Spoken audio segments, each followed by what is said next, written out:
Hello বন্ধুরা, শুভ সকাল। সকলে কেমন আছো? আশা করি খুব ভালো আছো। তো আমিও অনেক ভালো আছি। তো সকাল সকাল দেখো, আজকে এসেছি বাপের বাড়িতে সকালবেলা। আর সকালে এসেই দেখো একদম রথ দেখতে চলে এসেছি, মানে চলে আসেনি, বাড়ির সামনে দিয়ে কিন্তু একদম রথ চলে এসেছে। আর রথটা দেখে এতটাই ভালো লাগলো, তোমাদেরকে শেয়ার করে পারলাম না। মানে এত সুন্দর করে সাজিয়েছে দেখো একদম রথটা, মানে পুরো যে পদ্ম ফুলের কি সুন্দর লাগছিল রথটা দেখতে। ভাবলাম তোমাদের সাথে একটু শেয়ার করাই যায়।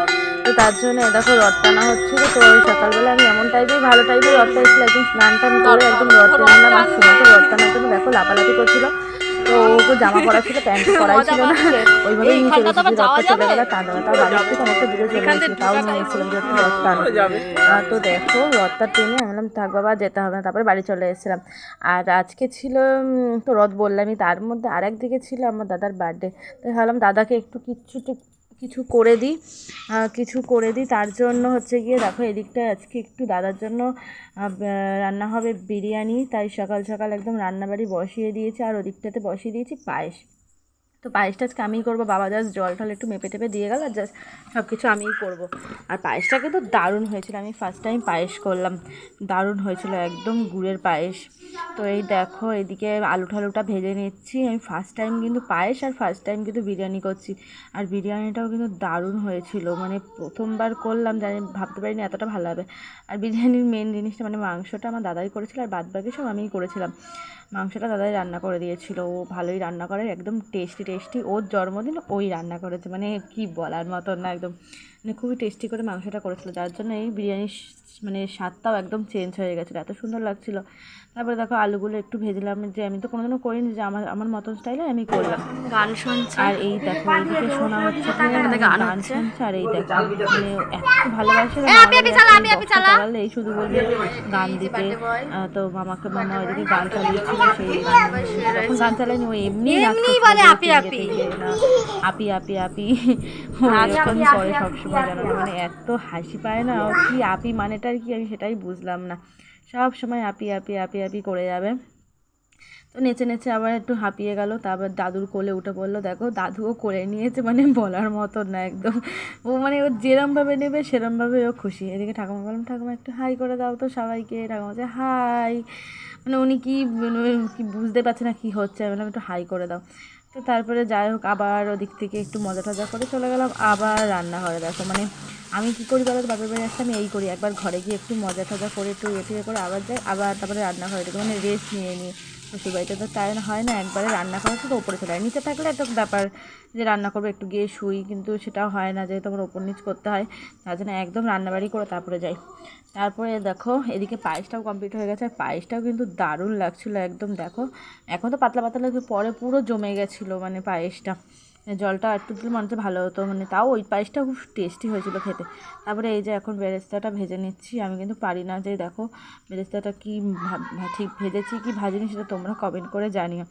এই দেখো আর একটু লাল হয়ে গেছিলো, আমি সেই পাশে বাটি খুঁজে পাচ্ছিলাম না, আর কড়াই একদম তেতে গেছিলো। তো এই দেখো পুরো লেগে মানে একটু ভাজাটা বেশিই হয়ে গেছিলো মনে হয়। যাই হোক ফার্স্ট টাইম, কিছু করার নেই, একটু মানিয়ে গুছিয়ে নিতে হবে, পরের বার থেকে হবে ভালো। জাস্ট আমি প্রথমবার ট্রাই করলাম, যে দাদা বলছিল এমনি সিম্পল ভাত রাইস কর, আর ইয়ে কর মানে সিম্পল যে সাদা রাইস এটাকে বলে। তো আমি বললাম না, আমি ফার্স্ট টাইম করতে চাইছি যখন, করেই তোকে আজকে খাওয়াবো। পরে ভালোই হয়েছিল, একটু মজাই পেলো যে বোন বিরিয়ানি করে খাইয়েছে। তো এই দেখো এদিকটায় সেটা কেশর না কি বলে এটাকে, জাস্ট এটা দুধের মধ্যে ভিজিয়ে দিলাম একটুখানি, যেটা থাক, আর এটা বিরিয়ানির মধ্যে দেবো। আর ঠাকুমা যেহেতু চিকেন খায় না, তো ঠাকুমার জন্য একটা ডিম দিয়েছি, ঠাকুমা ডিম দিয়ে মানে একটু বিরিয়ানি টাইপের করে দেবো। তো তার জন্য ওই দিকটাতে ডিমটা সেদ্ধ করে নিচ্ছে। আর এই দেখো দাদা মাংসটা করছিল, মাংসর কালারটা দেখো, আর ওপর দিয়ে লঙ্কার গুঁড়ো দিয়েছিলো, আর লঙ্কার গুঁড়োটা যেন মিশাইনি। তো যাই হোক আমরা সবাই খাবো, ঠাকুমা খাবে না, তার জন্য ঠাকুমাকে একটু অন্যরকম স্টাইল করে দিয়েছিলাম। জাস্ট মোটামুটি হয়েছিল ভালোই, মানে সেরকম হয়নি, যাই হোক খাওয়ার মতন হয়েছিল। আর এই দেখো বেরেস্তাটা দুটো রকমভাবে রেখেছি, যে ঠাকুমা আলাদা করে খাবে।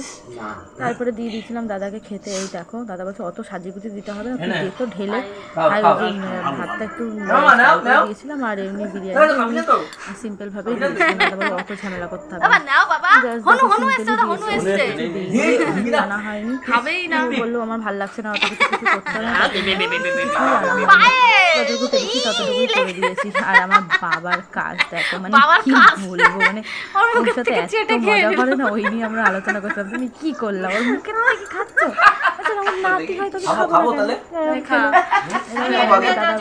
কি করবো এবার, আবার কি করবো ভাজা দিয়ে না খেলে তুলে যাই হোক দেখো একটু ভাজা টাজা দিয়েছিলাম, 4 ভাজা হয়ে গেছিলো, যাই হোক ভুল করে 4 ভাজা হয়ে গেছিলো। পরে দেওয়ার সময় মনে পড়েছে যে আর একটা মাছটা ভেজে দেবো, ভুলেই গেছি, মানে একা হাতে মানে করেছি না, মানে একা হাতে কোনো কিছু হয় না, ঠাকুমার দিকে ডিম ভেজে করে দিয়েছি।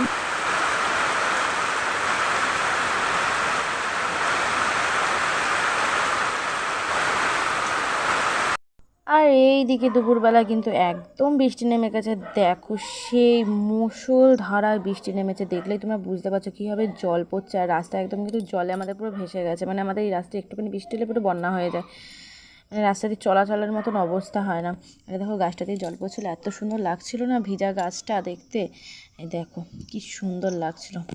তো তারপরে যাই হোক বৃষ্টি কমপ্লিট হয়ে যাওয়ার পরে ভেবেছিলাম যে বেরোতে পারবো না যদি সারাদিন বৃষ্টি হয়, ঠাকুরের আশীর্বাদে বৃষ্টি কমে গেছিলো। তারপরে দেখো সন্ধ্যাবেলা রেডি হয়ে নিয়েছি, তো এখন বেরোবো হচ্ছে আমরা মেলায়। তো কিসের মেলায় যাচ্ছি তোমাদেরকে সবই দেখাবো, এদিকে কিন্তু ঠাকুমাও রেডি হয়ে নিয়েছে।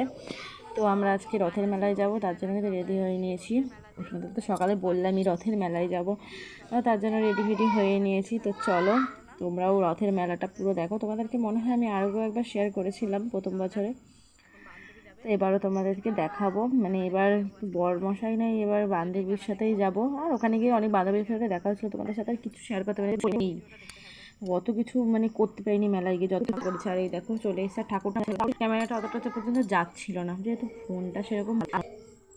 তারপরে ঢুকে পড়ছিলাম একদম মেলায়, গুটি পা পাই করে মেলায় ঢুকে পড়েছি। আমার মেলাটা এত ভালো লাগে, মেলার থেকে আমার জিনিস কিনতে ভালো লাগে মেলায় গিয়ে, আমি তার লোভেই কিন্তু মেলায় যাই, আমি কিন্তু মেলা দেখতে আমার অতটা ভালো লাগে না, ভিড়ের মধ্যে ঠেলা খেতে একটু ভালো লাগে না। আর এতটা গরম লাগছিল না সন্ধ্যাবেলায়, পুরো গেমে আমি স্নান হয়ে গেছিলাম, মানে কি বলবো। আর দেখো সুন্দর সুন্দর মাটির পুতুলগুলো বসেছিল, বলে যেটা পারি সেটা নিয়ে দৌড়ই, আর সামনে কি না কোনো কিছুই পছন্দ হচ্ছে না, আর পছন্দ যেটাই হচ্ছে সেটাই বলছে অনেক দাম, মানে তার মানে যেই দামে নেবো তার থেকে মানে ডবল দামে চাইছে, 10 টাকার জিনিস মানে 20-30 টাকা চেয়ে নিচ্ছে। আমি এত দাম দিয়ে কী করে নেবো বলো, যে সেরকম বরমাশাইকে নিয়ে আসলে যা একটু গুছিয়ে গেছে, নিজের টাকা কী করে খরচা করবো, যতটুকু দিয়েছে ততটুকু সোনাকে কিনে দিয়েছিলাম, ও যেটু দিয়েছিল ওর বাবা দিয়েছিল রথে মেলা দেখতে, ওইটুকু দিয়ে সোনাকেই কিনে দিয়েছিলাম একটা পুতুল বলতে এটা জাস্ট একটা খেলনা কিনে দিয়েছিলাম। তারপরে এই দেখো অনেক কিছু কিন্তু মেলার মধ্যে বসেছিল, ওটা কী জানি বলে বাচ্চাদের, যাই হোক ওইটা বসেছিল। তারপরে দেখো লাফানোর ওটা বসেছিল, তারপরে 2টো লাফানোর ওটা বসেছিল,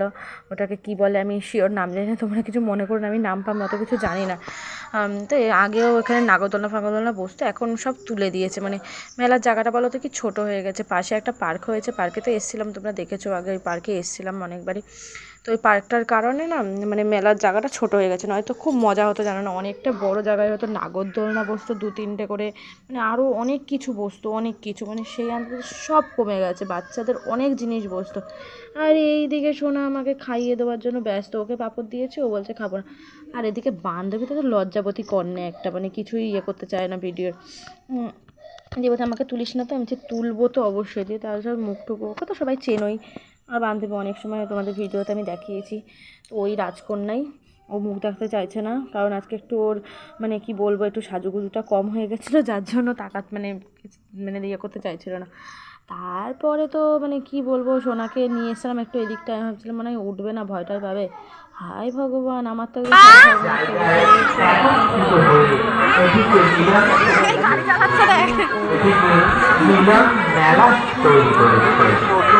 দু হাত দিয়ে ধরো, দু হাত দিয়ে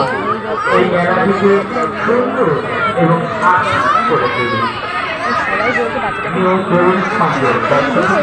এইভাবে করে কেউ ভিডিও,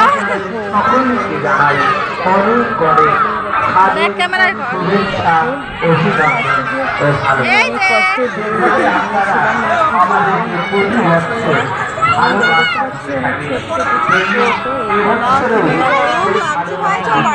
এই তো এটা ছড়াই হয়ে যাবে, এটা ছড়াই বাড়ি চলে, আমার ভালো লাগছে না।